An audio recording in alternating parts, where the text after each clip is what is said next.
guys, so I'm here today to do my reading wrap up for the month of April. These are all the books I read in April. In this video I'll be giving you mini reviews of each of the books to let you know what I thought about them so that you know whether you might like to check them out or not. So without further ado, let's get on with the video. The first book that comes to hand that I read in April is Blacklands by Belinda Bauer. I don't want to say too much about this one because I do have an entire review of this one up on my channel which is spoiler free, so if you are interested you can go and check that out.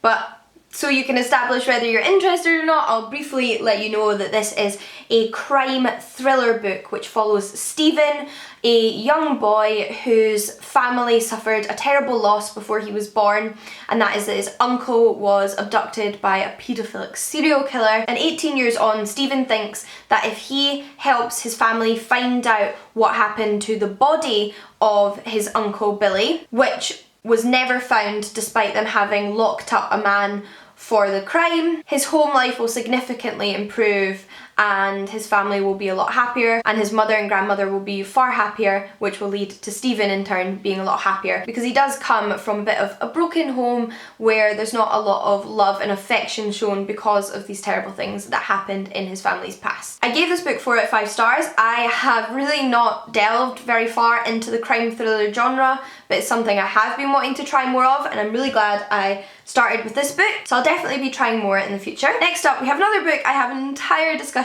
about on my channel, which is Virginia Woolf's A Room of One's Own. This I read as part of the Feminist Orchestra book club, which I'll link down below, and this is an essay by Virginia Woolf on women writers and how, because women have been excluded from the schooling system and from having their own independent financial means, they have also been excluded from pursuing creative and academic pursuits like writing. It's a really great essay. It is obviously of its time. It's commenting on society in 1928 and historical writers in society before then, but it still very much has relevance today and can definitely benefit a modern reader, so would highly recommend this one. Earlier on in the month though, I read Witch Witch by Eva Ibbotson, which is a children's novel. This was sent to me for my birthday by my friend Tanya on BookTube, and it is the second of Eva Ibbotson's books I have read.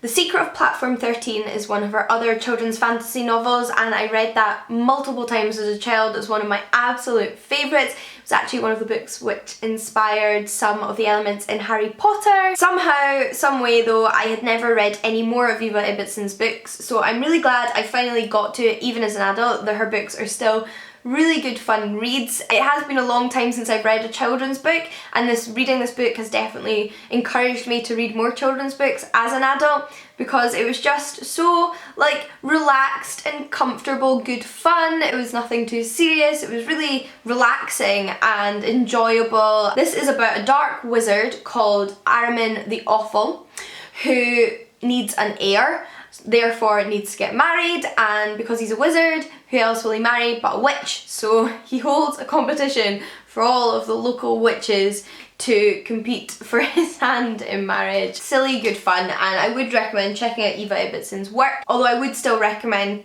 if you haven't read any of her books, to start with The Secret of Platform 13 because I adore that book. I also read this little graphic novel book, and that is The Trouble with Women by Jackie Fleming. This is my first of Jackie Fleming's work, but I know she has other little sort of graphic illustrated books like this, and this book essentially takes like weird ideas about women from history and like philosophers and scientists, and also the author's own kind of observations on the historical treatment of women and the kind of areas of life they were denied access to, and illustrates those. It is really funny. Things like this, which are, and corsets made women look prettier in an ill sort of way, even if their internal organs were a little squashed up. And she sort of illustrated a kind of passed out woman there, unable to move in her corset. Or a couple in bed here, which reads, having men's legs could cause immense shock on the wedding night and prevent a marriage from being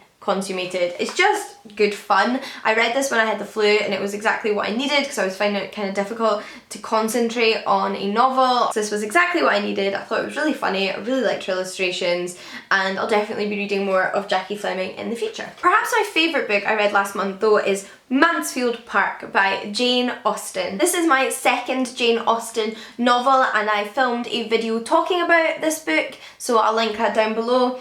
I really enjoyed this. I totally get why everyone loves Jane Austen. Her writing is very engaging and readable and comforting and interesting, and her stories are just really good fun. And I find her stories, although they're not like crazy action-packed, to be page turners. This book is a coming of age story about Fanny Price, who lives with her aunt and uncle and cousins because her own parents don't have as much money but have far more children, so it could do with one less financial burden, and she's thus raised by her aunt and uncle. It recounts her kind of growing up and her relationships with different people and her first encounters with romance, and also her observations of other people's relationships with one another and their own kind of romantic endeavours. It follows a whole host of other characters including Fanny Price, although she is the protagonist, and it's just really good fun and I really enjoyed it. Lastly, I read the first volume of I Hate Fairyland, which is a comic book graphic novel series. I don't have a physical copy of this because I read it on the Comixology app,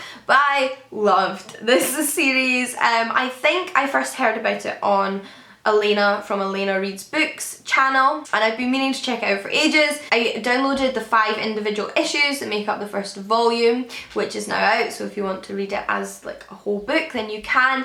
And it's about a young girl who wishes to go to fairyland, like lots of little children do, and her wish is granted. Unfortunately, as soon as she arrives, she realises where she really wants to be is at home with her parents and not in this strange, wacky realm. To leave Fairy Realm, however, children have to complete a small quest before they leave, and this usually takes barely any time, and the child is back home in no time, having had a grand adventure. Our protagonist, however, doesn't seem to quite have the same questing abilities and ends up spending decades down there. Whilst her mind is aging, her body remains that of a child, and it's just absolutely hilarious. The art is very gaudy and sickly sweet and cartoony, the kind of thing you'd associate with like My Little Ponies, but scattered with some really violent scenes and images. So I think if this one sounds like your cup of tea, it probably will be, because it's done really well and I'd highly recommend checking it out. In fact, looking back on it now that I'm filming this video, it looks like I had a pretty good reading month in April. I really enjoyed most of the things I read, and there was certainly nothing I read that I had any problems with or felt kind of like meh or unhappy afterwards. So yay for April. Hopefully May is as good as reading month. Do let me know if you've read or want to read any of the books I've talked about in this video, and until next time guys, happy reading. I'll see you all again soon. Bye! There was one line in the first chapter that I particularly liked though, and did make me think that I was going to enjoy this book as I did, which was that a famous library has been cursed by a woman is a matter of complete indifference to a famous library, which is a comment on Virginia Woolf being stopped from entering this famous library because she is a woman and doesn't have a man with her.